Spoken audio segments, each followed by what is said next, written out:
Hey guys, today I wanted to talk with you guys about a book called Simon versus the Homo Sapiens Agenda.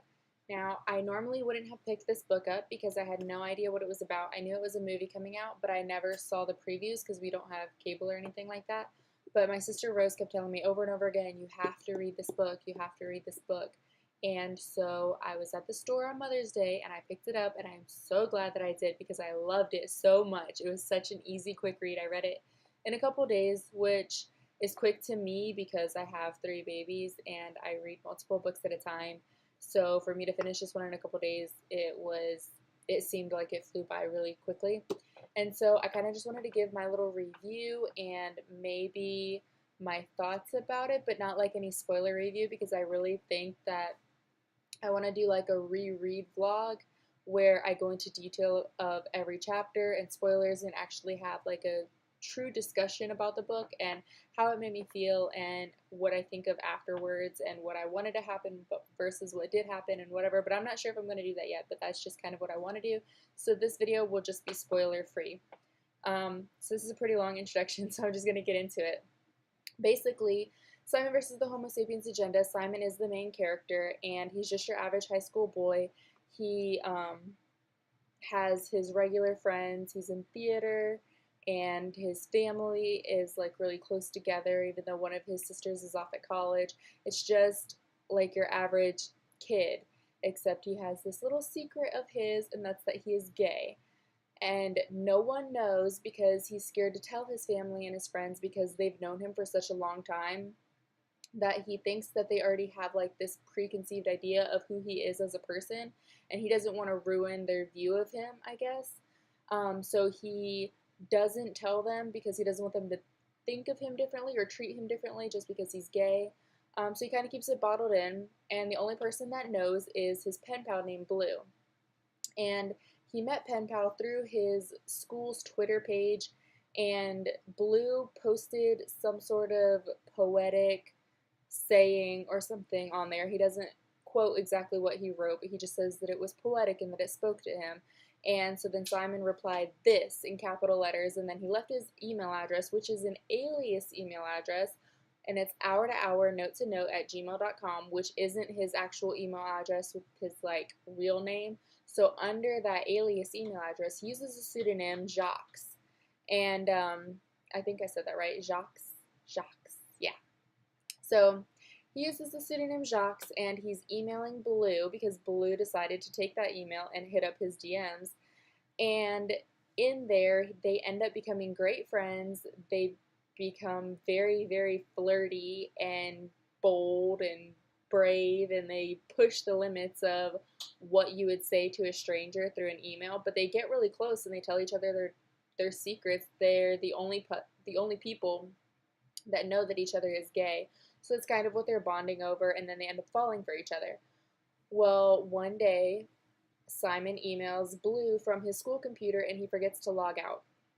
And someone sees that email when they go on after him, and then they go up to Simon and they kind of blackmail him and say, hey, I saw your email and you're going to help me, or these emails might end up somewhere because I kind of took a screenshot of them.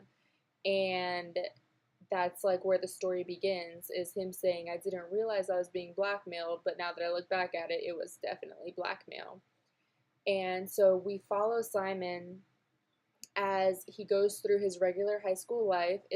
The book is like over 3.5 months, so all of the emails are time stamped, so you can tell whether he got emailed by Blue last an hour ago or whether it's been a whole week since he's talked to him because of the emails being time stamped. And so the whole course of the book is over like 3.5 months, and we follow him going throughout his daily life, being in theater. He has a really small part in a play in school, and his normal adventures with his friends and his family, but also the mystery, the main part of the book, in my opinion, is him wanting to find out who Blue is. He's tired of living behind these pseudonyms and not knowing who he is. The anonymity is killing him, and he just wants to find out who he is. So he starts leaving little hints of who Simon is to kind of get Blue to open up his shell and leave hints at who he is so he can figure out who he is and they can meet, but Blue's not ready. So we journey with Simon through battling whether he should give into this blackmail or if he like can call the other kid's bluff who is blackmailing him, or what will happen with that. I don't know. I don't want to give away any spoilers, even though if you've seen the movie trailer, I'm sure that it is mentioned in there somewhere who and what happens, but I'm not going to give any spoilers here. So we follow him to find out who Blue is, and it is a beautiful adventure in my opinion. I am so glad that I read this book. It was so like refreshing to see how brutally honest and detailed and how like down to earth this book is, because it's really like it really happened, is like the style of writing, I guess. I don't know how to call it. But when you're reading this, you really feel like it happened to him. It's not an adult telling the story through the eyes of a teenager or trying to portray what a teenager would say or how a teenager would react to something or how they would think. Like, you really think that this really happened to Simon and he is writing a memoir about his adventures in high school. And it's refreshing to have something that's really that close to reality and that real. So she does, the author Becky Albertalli, she does have some pretty important things that she mentions in here through Simon's eyes. And like at one point, since Simon has no idea who Blue is at all, he starts looking around the school and he's like, I wonder who Blue could be. And then he realizes, why am I only thinking of white people? Because he wasn't thinking, oh, Simon or Blue could be Hispanic or African American or Indian or anything. He was only looking at white people for a split second. It wasn't long. And then he caught himself. And then he kind of kicked himself for, wow, why was I thinking that he was white? And he says white shouldn't be the default, and straight shouldn't be the default, and straight people should have to come out as being straight, and that it should be just as awkward for straight people to come out as being straight as it is for gay people to come out for being gay. And so I'm not gay, but for someone that is, this book could be really powerful for them to read and for them to take to heart kind of the messages that are sent through it. I think that Becky Albertalli does a really good job at seamlessly incorporating them into the book. And what are you doing, Robert? Eat your yogurt, okay? She does a really good job at incorporating them into the book pretty seamlessly, where it doesn't seem like she's trying to force the message in there, that it just belongs in there. And that's also really refreshing, that it doesn't feel like she's trying too hard to make it a good book. It just naturally came out as an amazing book. And I don't know about you guys if you've read this, but I was all in it emotionally. Like when Simon was sad, I was like, why is this happening? And then when Simon was all lovey-dovey and happy, I was like, oh my god, I'm gonna cry. Like, it was so good, and I was so invested, and I didn't even try to be.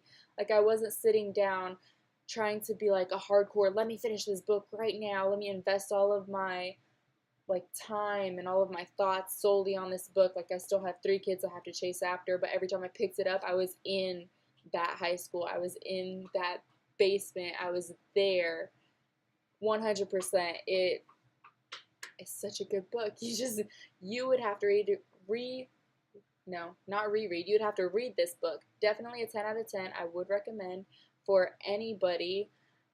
There are some pretty like risky things that happen, so I wouldn't recommend it for anyone like under 13. I would say this is a PG-13 book. Maybe a rated R book if you're like really strict of a parent, but definitely not anybody under 13. It has some elements in it that I was like, what is going on here? Like, why is this in this book? But then you realize that sometimes, I guess, that's the normal.